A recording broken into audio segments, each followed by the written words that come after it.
Hello everyone, how you going? And welcome back to Perfect Timing, the place that just makes you wish that you were here and were able to experience these things in the flesh, you know? All of these photographers have just been so lucky to capture these just perfect timing moments and just little snapshots in time that the rest of us can only dream of getting. So yeah, these posts are definitely always very satisfying, but anyway, let's jump straight into it. Well actually, I don't know what's going on here, but it doesn't seem to be loading all of them, so maybe I'll just kind of supplement a couple of hot posts in there, you know? I certainly saw that there were some decent kind of figures in terms of upvotes and whatnot in hot, so I'll supplement some of those ones in, but yeah, look, it's not even just that, you know? You go to week, you go to today, apparently there's just nothing from today. Anyway, I guess we'll start with he just wanted to be in the picture too. Oh, now we have seen a couple of beam photos before, you know, there was just always kind of the completely either out of focus or actually sometimes they're actually in focus, which is even more incredible considering the camera is just focused on the one little kind of speck in the entire image, you know. I mean, I guess in this photo the bee isn't exactly too small by any means, but still, just the fact that it sometimes just flies into shot right at the last minute and the camera just picks it up immediately, that's pretty impressive. But no, you know, like I said, he just wanted to be in the photo too. It's not like he blocked or anything. Obviously, you didn't get any of the rear wheel of the Harley, or actually, what is it? Does it say? Can I see? I don't really know. I mean, actually, it's not a Harley Davidson, but I can't actually recognize what it is. Either way, it's that kind of vein of motorcycle. And then obviously the ninja over here with whether it be your wife or your sister or whatever it may be. This lady over here is obviously riding this bike. And so, you know, together with the bee, they've just all got their modes of transport. Yours just happens to not be a part of you, whereas the bee's has got its wings. But really, it's just one big happy family photo right here. But no, really, I wonder what kind of flower he was going for. I can obviously see that there are flowers on the bottom here. I wonder if the bee's just come from one or if it's just about to go to one. Obviously, there's no way to know because this is only for photos, you know, we don't get any video in here. But really, regardless of whether the bee's in there or not, it's still a pretty good photo, you know. I don't exactly know how they would have got the photo, except maybe if you just put it on a timer and then just ran back to the bike or something like that. But really, the entire frame of the image is pretty nice, you know. You got the nice kind of colorful grey sky, if that even makes sense. You got a nice kind of older bridge, but with a bit of color with the flowers and whatnot. But yeah, you know, all in all, it would have been a great photo. And then the bee just kind of adds a little bit of flair in there. I mean, I guess that is exactly what this kind of subreddit is for, you know. That regardless of whether you actually tried to get the photo or not, it's generally going to be unexpected that you actually ended up with what you wanted. And I think also my favorite part about the whole thing is just the kind of little legs that you get to see, you know. I just find it so funny that all the little insects' legs just don't tuck up or anything. They just kind of let them dangle there where they're flying, you know. As well as all the other things about bees and not being able to fly. I can't imagine that them not tucking up their legs does them any favors in terms of the aerodynamics and whatnot. But hey, like I said, they're all just one big happy family in this photo and the bee is loving life. As you can see there, it's obviously just even posing for the photo. So really, it's just a perfect timing photo, isn't it? The benefit of a full face helmet. Oh my goodness, what is that? Wait, are they wearing a full face helmet or not? I feel as though because this is mountain biking, it actually wouldn't be a full face helmet at all, you know. You can kind of see that it is an open face and then they've got goggles and whatnot to keep the bugs out of their eyes. But I've never actually seen a mountain biker wearing a full face helmet, and you can see why something like that even exists because that just looks like a horrendous accident to have. You know, even if there was no injury to the head whatsoever, that kind of angle where they're landing on those kind of rocks, you know, this little scorpion that they've got going, and then whether the bike even just comes down and lands on top of you as well, it would just be such a painful accident. But then to add in an entire face kind of just impact, that is crazy. So even though I kind of do feel as though it's a dumb statement to say, I do hope he's alright or at least has recovered or whatever, you know, because like I said, that's one hell of an accident to be involved in. Even though this image has been perfectly framed in terms of getting the actual accident, I would have loved it was actually way wide and we got to see these people's reaction as well, you know. Have they even noticed what has happened yet? Are they just hands on heads or just mouths on the floor? I just love to see an entire series or even just a burst of photos spanning about a second about before and after this actually happened, because you just see everyone going, yeah, go for it. And then all of a sudden the entire emotions of the spectators would just change to, oh my goodness, what have I just witnessed? And really, I can only imagine that this happens quite often considering, look at the kind of terrain, you know, that they're on. Even though if you're entering a competition like this, you might be kind of considered a professional or some kind of elite athlete, but still, look at the kind of terrain that they are on, you know. Just one wrong move and that is exactly what's going to happen to you. Even though you might be able to choose the right path, it doesn't mean you always choose the right path. You know, you've been riding for however long you've been riding, you're getting tired. Depending on this, it's just downhill. If it's cross country, you might even be getting thirsty, and so your entire kind of cognitive abilities just slowing down, and you just make one wrong move and then it's suddenly your head is just on the stone. So yeah, you know, Mother Nature doesn't care who you are, what kind of ability you are. There is always something that is always going to just trip you up, or perhaps even just maybe just get your ego and trick and whatnot, you know, just teach you a couple of things. Just you're not the entirely top dog around here. A pilot with a snack.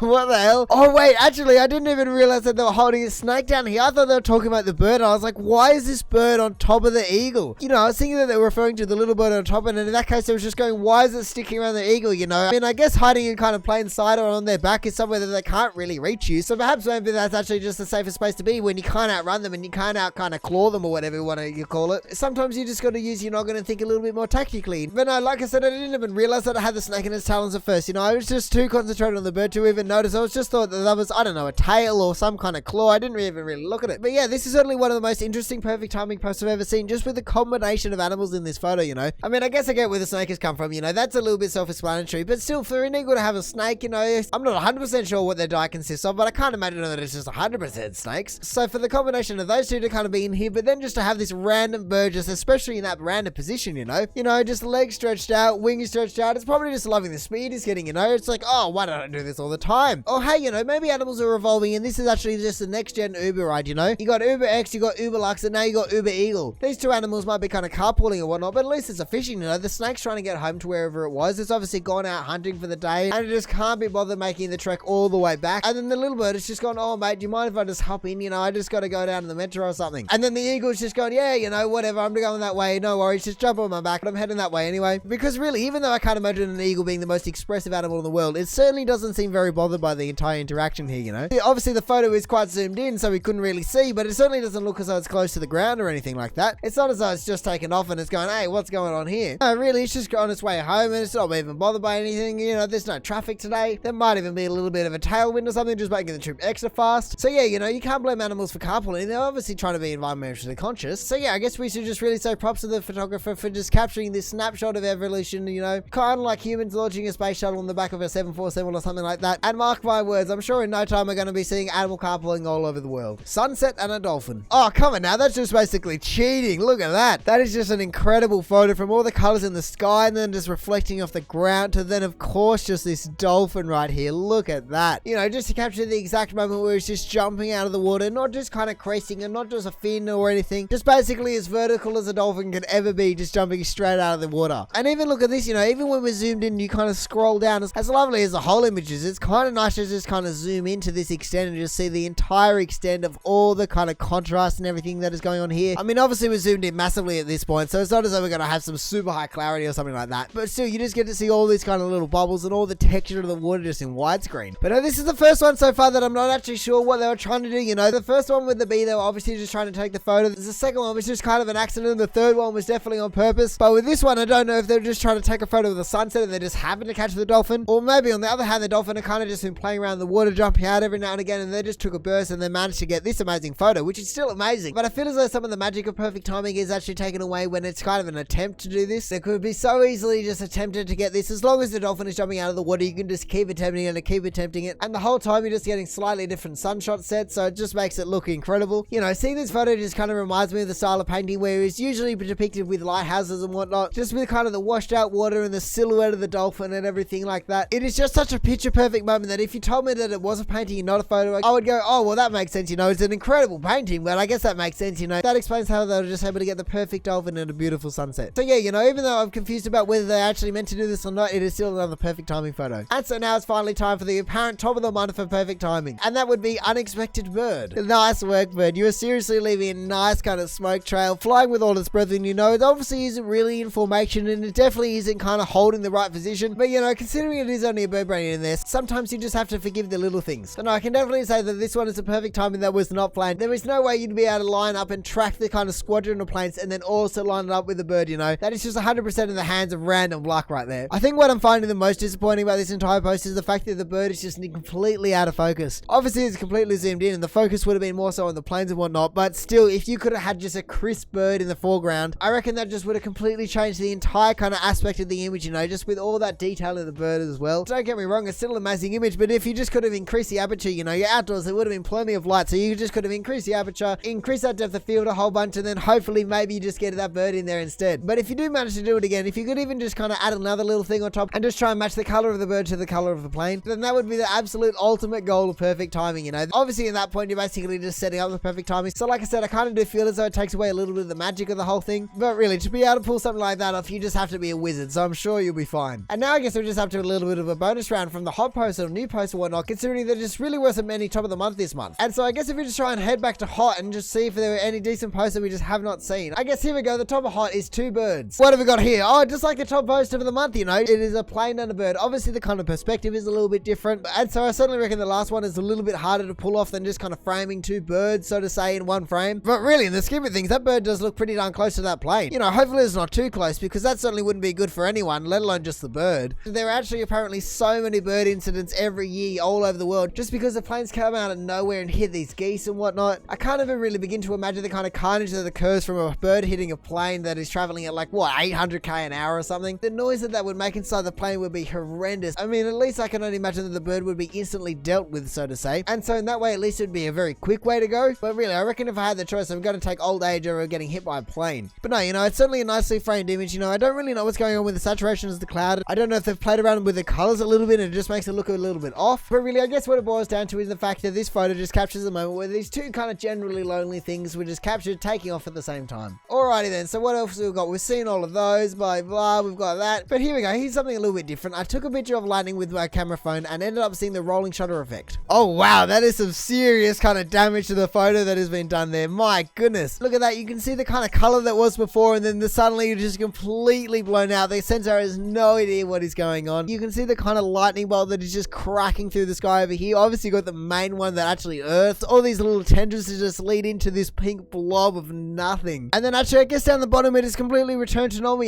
So if you knew the kind of shutter speed for your phone, you'd be able to actually work out the amount of time that this lightning was striking. Because if we added kind of the bottom to the top, let's say about half the frame was destroyed by the lightning, or I guess whatever you want to call that. And so if you knew that it was 1/100th of a second, then half of that speed must be 1/200th of a second, and that's how fast the lightning was actually striking for. And really, I don't know if I'm kind of nitpicking at this point, but I can't imagine that it's actually a rolling shutter, considering there is no physically rolling shutter in the camera phone, I don't know of a single phone that actually uses a mechanical rolling shutter to actually take photos. And so I can only imagine that this is actually the result of a non-global shutter, where in this case it actually might be more so towards pixel readout than rolling shutter. I mean, in a general sense, I guess it is a similar kind of idea, but one is definitely a mechanical drawback and one is definitely an electronic drawback. But no, really, I reckon considering the speed and kind of randomness of lightning, this has to be one of the most perfect timing posts we've seen so far today. Unless you were just taking a burst all night long, I just don't see how you'd be able to replicate this just over and over and over again. Whereas even though some of the other ones are extremely lucky, I feel as though if you just spend enough time in nature and whatnot, you could maybe replicate them. So hey, we've ventured into the hot post, so maybe this one is actually going to end up at the top, who knows. But anyway, I reckon with that very, very widespread array of images, we've had bees and we've had birds, we've had lightning and bikes, we really just have covered everything that this subreddit has to offer. If you did enjoy the video, feel free to do the YouTube analytical things down below. Other than that, we check out all the best posts for an entire array of subreddits, so make sure you check some of the other videos out, or maybe just even want to consider subscribing so don't miss another one in the future. But all in all, have a good one and see ya.